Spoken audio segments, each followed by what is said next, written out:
Sehemu ya pili ya kuanguka, kumbe mtu anaweza katii sheria zote na kanuni zote za Mungu, lakini akakosa imani.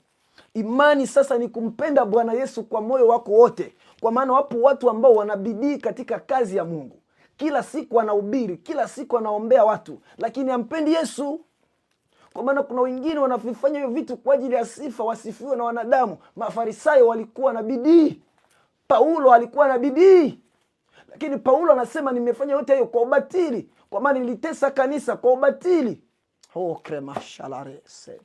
Kumbe unaweza ukawa na bidii katika kazi za Mungu, mwimbaji mwenye bidii, msomaji mwenye bidii, kuhudhuria kanisa kila wiki, kumbe unavifanya kwa niaba ya sifa za kibinadamu.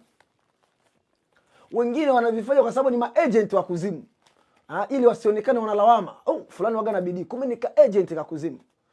Kumbe kwa mtu kuwa ukamilifu, uwe na bidii, lakini tena uwe na imani. Imani ni ile kumpenda sana Bwana kwa kiwango ya kwamba unaonekana kama vile wewe ni kichaa, hauko sawa, hauna akili sawa. Ndio kiwango hapo. Unajua huyu mtu angeenda na kurudisha hiyo mali au na kuuzisha vitu vyake vyote na kuwapa maskini, watu wangesema amechanganyikiwa, watu wangesema hana akili sawa.